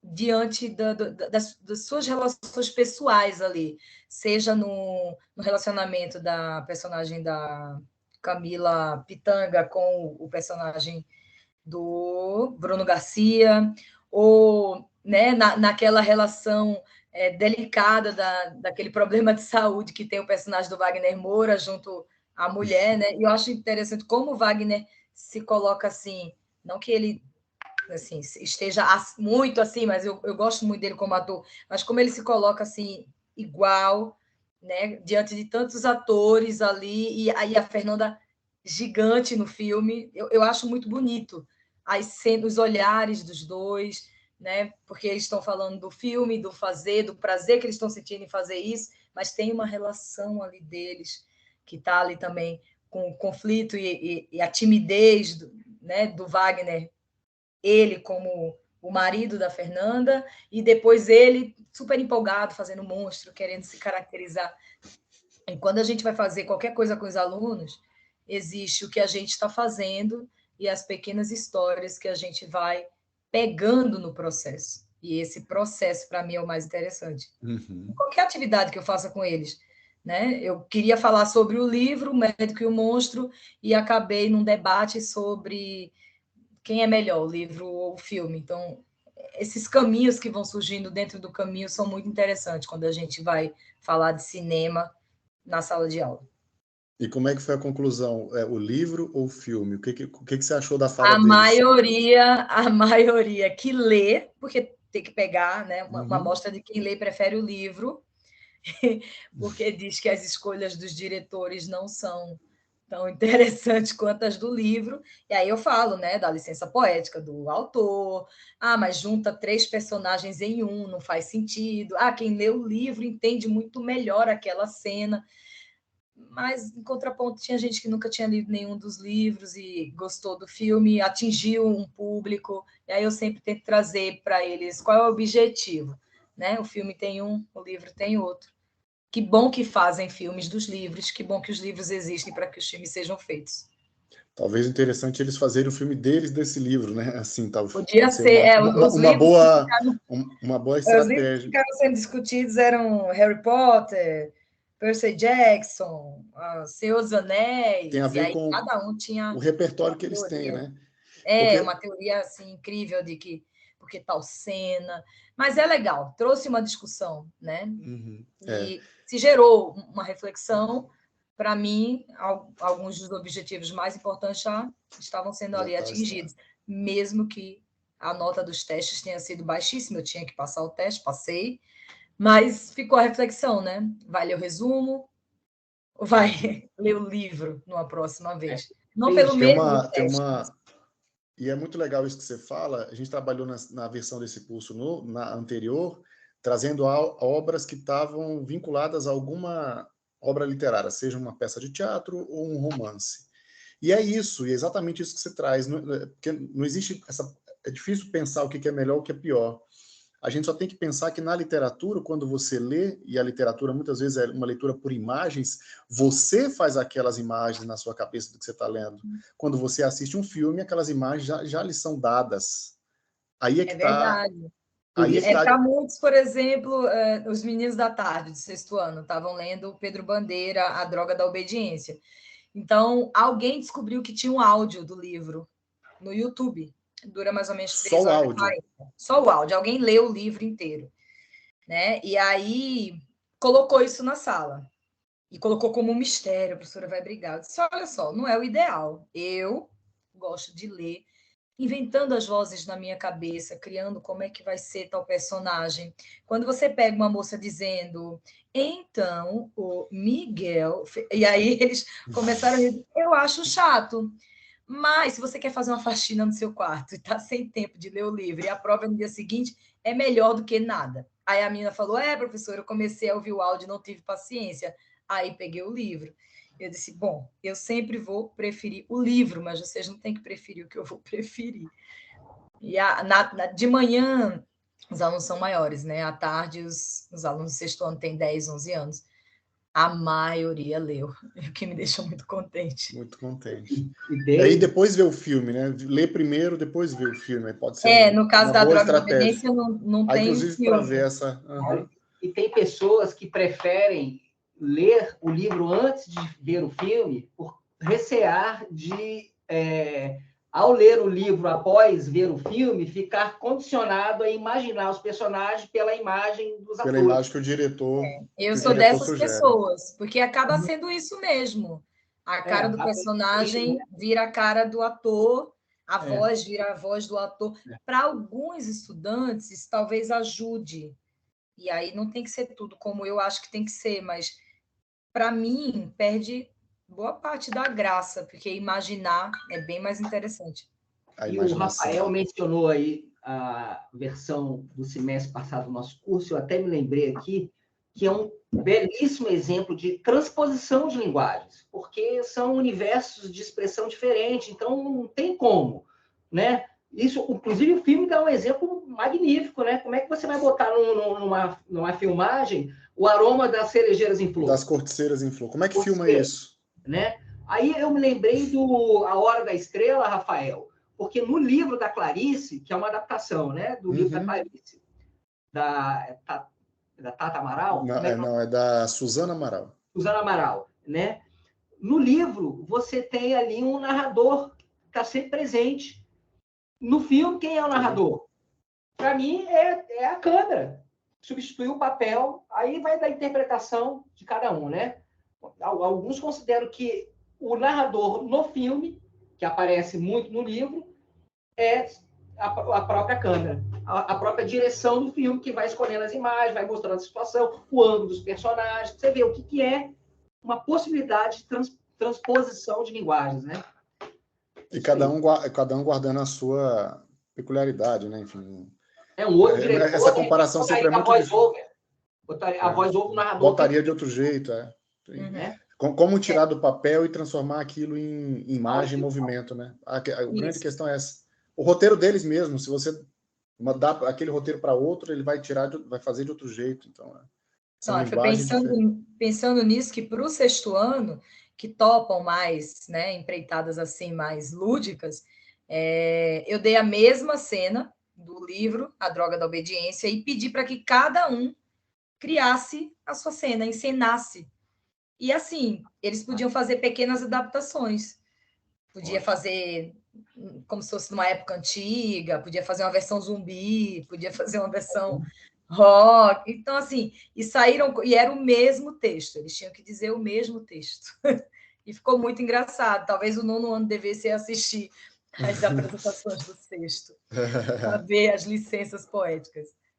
Trazem coisas interessantes. Legal, Liz. Bacana. Vamos seguir aqui, porque já são 10h30.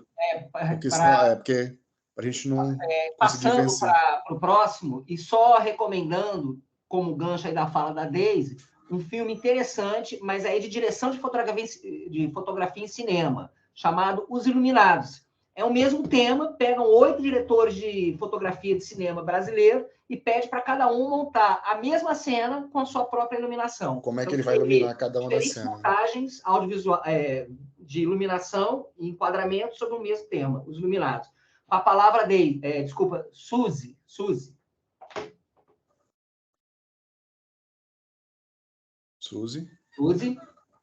Oi. A palavra é sua. Desculpa, eu estou atrasada no curso porque eu estava de licença médica, quero pedir desculpas inicialmente. Esse filme que vocês colocaram, o Saneamento Básico, havia há algum tempo, né?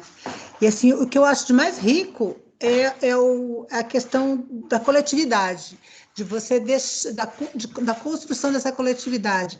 Então, assim, o esgoto que eu posso associar com alguma coisa suja, merda, qualquer coisa, a merda ficou para lá a partir do momento que você tem um grupo, né? A partir do momento que você tem um grupo, você vai para a premiação, você sai para o abraço, entendeu? Então, por quê? Porque o mais importante ali naquela situação é essa construção. Eu acho bacana sempre isso. Você parte de todas as individualidades, da timidez de um que é muito estereotipado, né? Para todos depois estarem envolvidos na mesma coisa. E acho que a gente pode trabalhar isso em sala de aula, né? Eu acho que é o grande ganho que tem ali, e lidando com as dificuldades, falta de dinheiro, que é a forma de um se comportar meio histriônico, daí até vai baixando essa coisa. Eu acho que é legal para a gente poder trabalhar em sala de aula. Acho que foi bem bolado vocês indicarem esse livro, assim, essa linguagem. E aí falando sobre livro e filme, Não dá para a gente comparar um e outro, nem livro, nem filme. São linguagens completamente diferentes. A gente aqui em casa vive discutindo isso. Fala, não, eu gostei mais do livro, gostei mais do livro. Porque as linguagens são diferentes, realmente. Não tem como você acessar os componentes de um e de outro. Quando eu estou lendo o livro, eu estou na minha cabeça, estou criando, imaginando, fazendo, assim, todo o filme está na minha cabeça. Você né? é a diretora, né? Estou dirigindo, estou criando, os diálogos são meus, eu posso até reescrever os diálogos, eu vou reescrevendo, que eu falo, nossa, que merda que ele disse aqui, não podia ter dito isso, podia ter pensado aquilo. Então, essa possibilidade, né? Então, trabalhar com leituras e livros, eu também gosto sempre, quando eu tenho oportunidade, de ler o livro antes do filme, que eu acho mais... Né? Eu não fico induzida a imaginar como é que aquele personagem vai se comportar. Na minha cabeça, ele vai se comportar de outra forma. Então, é isso. Bacana. Só. Tá? Eu vou destacar uma coisa que você está dizendo, que eu acho que é muito legal, que dialoga com a Daisy, que percebem, porque o Furtado dirige tudo, mas ele essencialmente, ele se define assim como um roteirista, ele é um cara da escrita. E assim ele se define mais fortemente, né? Embora ele também faça direção. E nos outros filmes dele também dá para perceber isso, né? Eu queria destacar, como é que ficou a percepção de vocês, eu acho que seria interessante, a qualidade dos diálogos. A qualidade dos diálogos, a construção rítmica dos diálogos. Claro, também tem na mão ali atores fantásticos que conseguem imprimir o ritmo e tudo. E essa brincadeira o tempo inteiro, né, do gênero, né? Peraí, a Fernanda fala, não, no caso é brigado não, porque eu sou do gênero feminino, então é brigada. Ele faz essa brincadeira toda hora, o fosso, a fossa, né? A coisa que ela fala, tá apresentando o berço lá pro pessoal, os dormentes, quando aí o pai chama, não fala dormente, porque dormente pode ser outra coisa. Ele brinca o tempo inteiro com a própria compreensão de linguagem, né? De da linguagem. E aí o acesso à linguagem, como é que você chega a esse contexto dentro do sujeito? Aí é uma outra coisa, uma outra loucura. Mas assim, é com a linguagem que você vai chegar, mas essa linguagem ela se transforma a partir do momento que ela é produzida. O cara produziu, não, é força, não, fala aí, porque ela se transforma e ela vira outra forma de comunicação. Também. Ela não é fixa, né?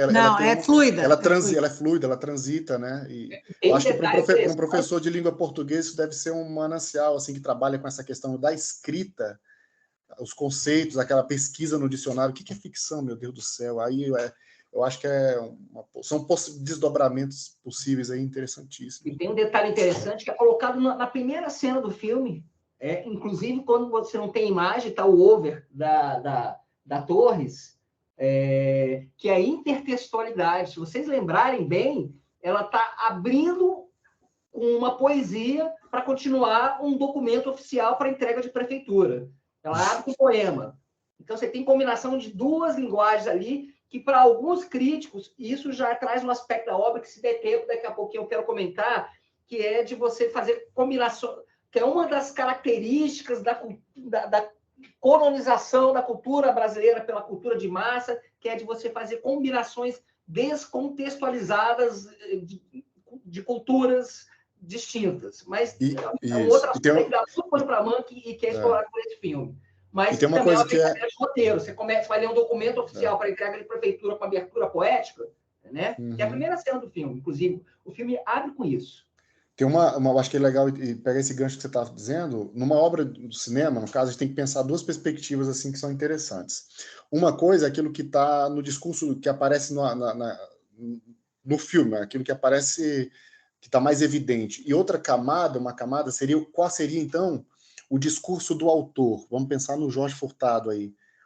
No discurso do Jorge Furtado, me sugere, a partir disso que você está dizendo, da crítica à cultura, à indústria cultural, cultura de massa, enfim, a crítica que ele está fazendo, a crítica do autor, quando se utiliza desse procedimento criativo, de, por exemplo, trazer esses elementos da cultura de massa, ou industrial, para poder fazer a crítica. Então, é isso aí, então, vamos pensar numa coisa, um subtexto, vamos dizer, da crítica do autor, no caso do diretor, é uma crítica a esse processo aí de subdesenvolvimento, desse processo que nós estamos colonizados e tudo, culturalmente colonizados. Então, tem a camada que está aparente e tem a camada do subtexto, né? Os professores aí, meus colegas da literatura vão compreender disso que eu estou dizendo. Então, um discurso no cinema e tem um discurso que está para além daquilo que é visto, né? Então, nisso que você está dizendo, Léo, o discurso do Jorge Furtado é uma crítica. É uma crítica que ele está fazendo ali, né? Um subtexto crítico. E vai aparecer em diversos momentos, né? Enfim, essa coisa, por exemplo, para poder fazer o filme, eles têm que tem que ter o patrocínio para fazer o filme, então tem que filmar o vestido do Sol Lindezas, entendeu? Fazendo crítica ao processo de produção, como é que é no Brasil. Então, é o discurso dele crítico, né? Vamos dizer. Não é só uma piada, tem uma crítica ali. E os personagens, né? A diva, que é a mocinha desprotegida, o herói que salva a mocinha. Não, a adoção de um nome de um ator famoso, que é meio chinês, meio argentino, Steve Seagal, aquela brincadeira. Então, assim... a mocinha de vestido vermelho, longo, em meio à floresta. Isso é o quê? Isso é uma crítica, né? Isso é, vamos dizer, a crítica do autor, né? Vamos dizer. Olha, agora tem a Yane ainda, acho que é a última pedido de fala da Yane. Se der tempo, depois a gente passa uma ceninha para fazer os comentários. Aí seria a última ou teria mais alguém que não falou?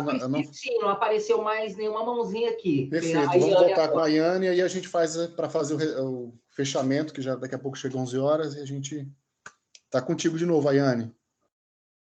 Então, falar um pouquinho do que a Daisy trouxe, que às vezes eu acho que a gente é desconectado com o mundo do adolescente, assim, né? Porque quando fala de reproduzir coisas da literatura, por exemplo, isso acontece há muito tempo. Tem um dos filmes bem famosos de fãs de Star Wars, que ele usa uma máquina de passar roupa para fazer a navezinha. O filme ele é bem zoado, mas ele é muito divertido. Agora a gente tem na Netflix um seriado que está fazendo muito sucesso, que é chamado Heartstopper, que vem de uma história em quadrinhos e que, se você for ver, já está sendo produzido o audiovisual dele há muito tempo pelos fãs. E são fãs adolescentes, porque o público ele é adolescente. Eles usam, por exemplo, eu sei porque eu gosto muito desses quadrinhos, eu acompanho desde 2017 a autora fazendo, né, que ela vai publicando em partes. Que tem umas florzinhas que ela usa muito assim como recurso do quadrinho e que nos filmes que os adolescentes faziam, principalmente no Tumblr, que é uma rede social que a gente não conhece, porque ele é realmente para adolescente, né? Que eles faziam com cartolina e reproduzia aquelas cenas dos quadrinhos. E isso é muito interessante porque quando você fala de adolescente é muito engajado quando ele tem paixão por alguma coisa. E é muito natural, ao invés de você fazer uma abordagem, leia o livro, vamos poder colocar no papel que você gostou do livro. No papel não, na imagem que você gostou do livro. Porque aí eles vão ler, porque ler é difícil, não é fácil. Ler é que nem correr, você corre um dia, você quase morreu. É 5 minutos, aí você aumenta para 10. Daqui a pouco você está correndo maratona e não consegue ficar sem mais, né? E leitura é um exercício desse jeito, é difícil fazer alguém ler. Então é mais fácil você fazer alguém assistir, ou ter pelo menos um motivo para poder ler aquilo dali. Eu acho que às vezes a gente fica desconectado com essas nuances enquanto professor, porque a gente esqueceu de como foi o nosso processo para aprender a ler. E o que eu falo não é ser alfabetizado, assim, é o letramento em si. É você gostar de pegar um livro e ficar a tarde inteira, sem esquecer até de comer e ir no banheiro. Depois que você está quase mijando nas calças, você fala, caramba, eu tenho que ir no banheiro, né? E é um negócio que está urgente. Esquece às vezes até de beber água. E isso, às vezes, a gente esquece que tem que lidar com paixões. E como é que você ativa isso? E eles fazem isso fora da escola. É o tempo inteiro, seja TikTok. TikTok não é só dancinha. Quem acompanha, eu gosto muito de literatura que chama Young Adults, né? Que é para quem está saindo assim da adolescência. Eles reproduzem tudo isso no TikTok. São mini produções, mini curtas, e fazem muito sentido quando você assiste. É legal de ver. Tem música, tem sonorização, tem efeitos especiais que às vezes é feito com cartolina, papel crepom, e sai muito bacana. Né? Então a gente não está falando de uma novidade para eles, a gente só está querendo trazer para a sala de aula, talvez, o que eles já fazem fora. Era só essa criticazinha assim, de pensar um pouquinho desse universo, né, dos jovens. Bacana. O TIC tem muita coisa interessante. Assim, eu gosto um pouco, mas sei que tem muita coisa interessante. Assim como também tem muita coisa ali volúvel, né? Descartável, imediatista, mas tem muita coisa interessante também. Por tabela, eu conheço um pouco pelo que a minha filha vê. E é claro, quando é filha, a gente fica de olho ali para saber o que está vendo. Monitorando e tudo, né? Se o que está vendo tem um sentido, um significado importante, né? Mas já parei para assistir TikTok com a minha filha, ficar vendo, achando curioso e rindo com ela. Então, eu sei que tem coisa interessante, mas, como toda a ferramenta, é bom ficar de olho, porque tem N coisas, né? Não só interessantes também. Eu acho que o mais legal assim... Só para encerrar, a preocupação... Que eu acho que tem a Luciene ainda que caiu algumas vezes, voltou, e eu acho que ela caiu de novo. Ela falou que mandou uma mensagem para mim dizendo que a internet está fraca. A minha preocupação é criar um vício de você assistir o imediato fugaz, se contentar só com uns 15 segundos e não... É o que você falou, é a maratona, né? Vai se preparando, daqui a pouco você não consegue ficar sem aquilo. Porque também a apreciação de obras fílmicas trazem uma experiência, né, de abertura, né, de olhar, de percepção, de crítica, de outras possibilidades de pensamento, né? Dramaturgia, intensidades humanas e tal. Fala, Rafael, para a gente poder... Não, porque, assim, porque é difícil pensar uma forma... Não há uma fórmula para nada, né? Pensando em educação, assim, né? Mas só essa possibilidade da gente conversar sobre como é que a gente pode pensar estratégias, digamos assim, pedagógicas para isso na nossa prática, né? Então, talvez aí a Yane está trazendo uma estratégia, talvez uma possibilidade interessante de que começar no trote pequeno para depois correr, sei lá, 10 mil metros, né? O audiovisual pode ser um caminho a ser construído nesse sentido, para a gente trazer aos estudantes, né, filmes ou obras que possam... que eles se apaixonem primeiro, para depois eles irem buscar essas outras possibilidades, né? Mas eu acho que o processo de criação, quando eles passam só do assistir ao criar, que é uma relação que eu acho que é indissociável, eu acho que aí talvez, como prática, eu acho que é o que a gente quer imprimir aqui, é o pulo do gato, né? Que quando ele passa a criar, aí ele tem que pensar. A criação, ela não tem como você não pensar e refletir para poder criar, né? Você está o tempo inteiro E aí eu acho que pode ser uma possibilidade de prática, mas a gente está nessa busca aí. A Larissa levantou a mão, e aí como é que vocês veem? A gente passa a Larissa e depois Léo, a gente tem que partir para a parte final, e tem uma questão muito importante que nós temos que conversar sobre o dia 12, que é do dia da nossa prática. Mas eu vou passar aqui para ela. A Larissa caiu? Não, ela só tirou a mãozinha. Porque ela tinha levantado a mão, talvez ela quer fazer só uma parte. Era só para não atrapalhar. Mas é porque eu lembrei de uma estratégia que eu tive, até a Iana, né, em resposta à Iana, essa semana eu fui falar sobre resenha crítica, e para começar o conteúdo eu passei um react do Cazé. E o Casimiro tem vídeos imensos, né? Os vídeos dele são imensos, porque ele faz react de vídeos de outras pessoas. Às vezes tem 30, 40, 1 hora de vídeo. E eles ficaram super interessados, ou seja, não era exatamente o tamanho, mas é aquilo que eles conseguem engajar, né? E foi sensacional. Passei o react, eles adoraram, aí eu fui falar, olha, isso aqui já é uma releitura do que a gente já conhece há muito tempo como resenha crítica. No caso, um outro tipo de gênero, né? Porque é um gênero escrito, gênero do discurso, mas... foi o que eu usei para pegar os meus alunos. Obrigada. Tá, que bom. Tá vendo uma estratégia que funcionou, né? Então, assim, talvez a gente pensar que nem sempre o tempo do filme vai ser um impeditivo, né? Depende, ou da obra, né? A gente vai trabalhar aqui no curso também com filmes de curta-metragem. Sei que a gente sabe que tem aulas aí que não dá para o professor dividir, passar o filme e continuar. A gente vai trabalhar com filmes de curta duração também aqui, 20 minutos e tal.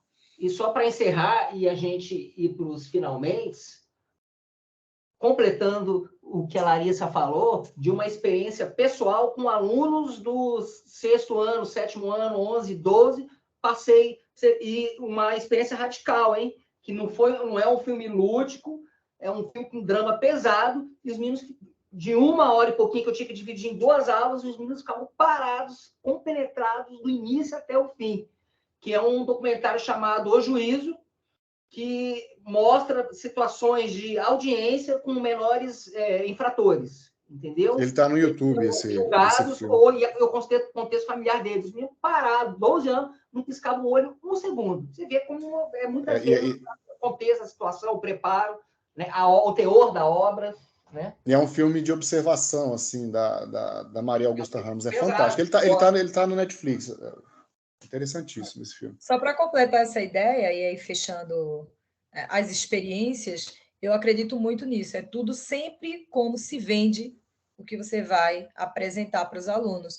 Eu já tive em outros anos experiências de falar primeiro sobre a história da Anne Frank, depois mostrar fotos, porque eu tive a oportunidade de ir até a casa da Anne Frank, então contar essa história.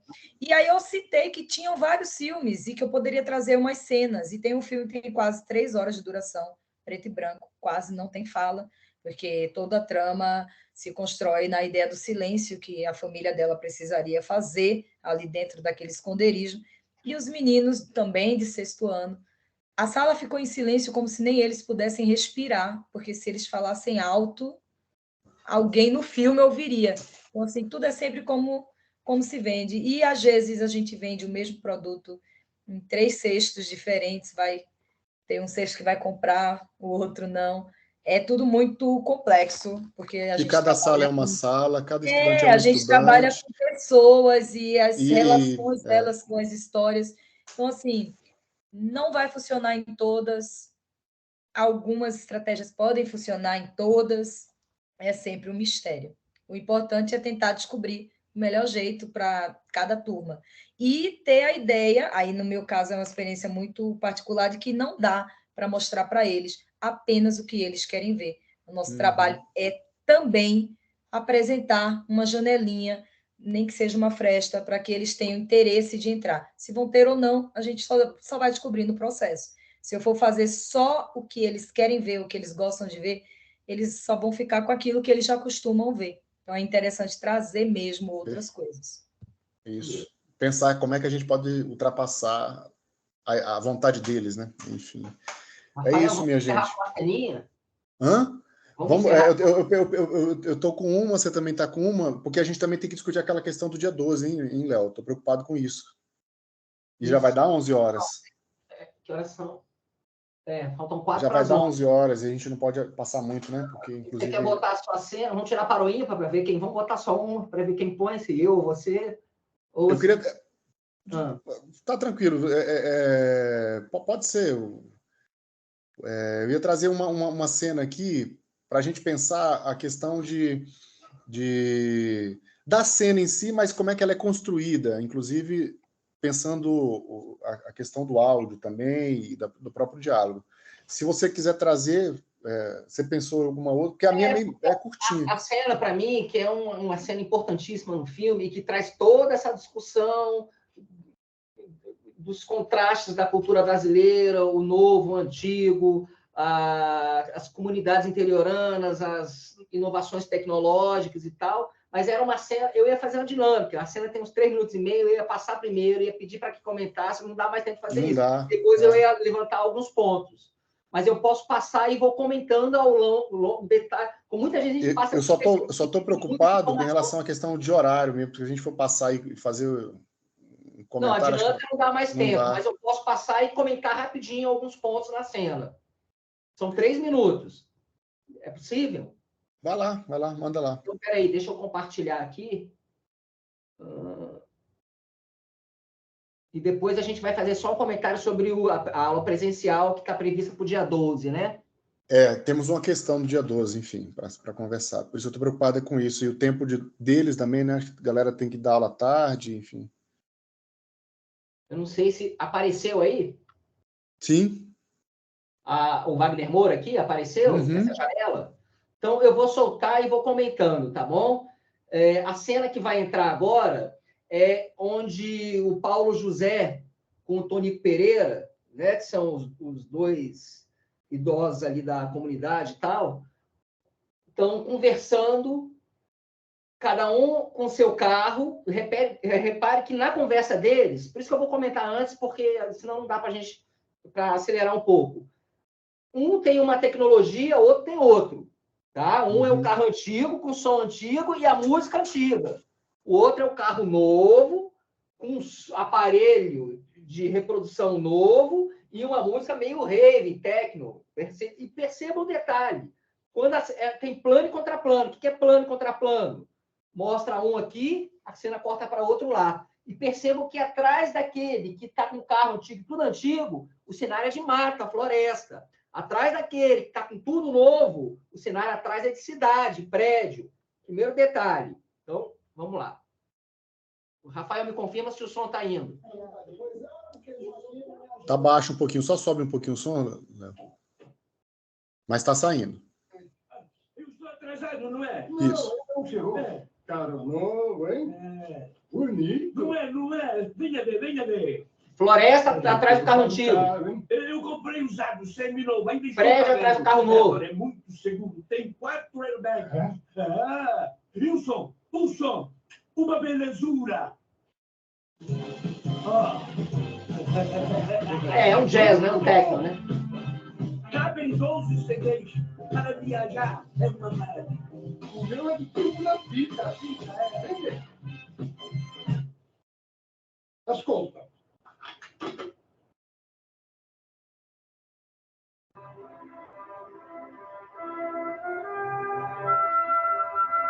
Desculpa cortar a onda de vocês, é porque aí vai ficar a conversa em torno disso. Já repararam que tem uma jogada de fundo entre o plano e contraplano e o conteúdo que está sendo trabalhado na cena. Nada é por acaso. Logo em seguida, vem a cena, isso eu queria mostrar também para encerrar, aí mostra a floresta, a comunidade interiorana, né, de origem italiana e tudo mais, por isso a ópera. Aí vem a cena da Marina, né, a Fernanda Torres, conversando sobre a cena do monstro. Percebam que atrás dela tem uma antena parabólica.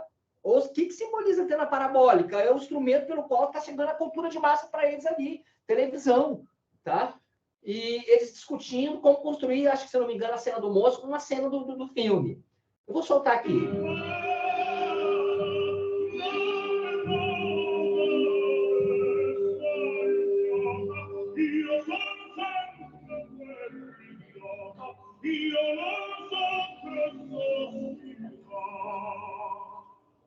Olha a parabólica lá atrás. Aí. Muito bom. É ótimo. Muito bonito. Não, tem que mudar umas partes. Eu adorei. Você está de parabéns. Muito bom. Mas não vai fazer uma sugestão? De modo geral, é muito bom. Tem umas coisas que eu não entendi, mas eu também não entendo muita coisa. O que você não entendeu, Joaquim? Não vou falar. Você fica nervosa quando eu falo? Não, nervosa. Posso falar? Pode, claro. O que você acha aqui da Selene? O dia está muito quente, não é? A parabólica em destaque ali, discutindo o roteiro com a parabólica atrás. Mas não vê nada. Ela caminha pela mata, olha para trás, mas não vê nada. Okay. Ela está com um semblante apreensivo, como se alguém observasse. Olha aqui a demonstração do que é um plano nesse momento, subjetivo. Vê Selene entre as folhas, mas o monstro já apareceu na segunda cena, entendeu? Não, mas ele não aparece. É um monstro olhando a Selene. Sim. Joaquim, um monstro olhando ela. Joaquim, olha, isso aqui é incrível. Assim, esse é. Atrás de uma árvore, entendeu? Olhando ela. Um monstro, assim, olhando a Selene. Com a filmadora, assim, sacudindo. Pronto, até aqui atrás dela, entendeu? Olhando a Selene. Entendi. Entendeu? Tem tanta informação em 10 segundos de cena, é incrível. Daqui a pouquinho ela vai falar assim, aí eu construí a cena assim, porque com a antena parabólica atrás dela falando assim, porque eu peguei muito do que eu vejo nos filmes. Ela fala assim logo em seguida, né? Olha o tanto de informação que tem aí, né? Eles construindo um roteiro, com uma antena parabólica, falando de um monstro, que são elementos um pouco clichê da cultura de massa, estereótipo da cultura de massa, com aquilo que tá atrás dela que representa o veículo que leva a cultura de massa para ela.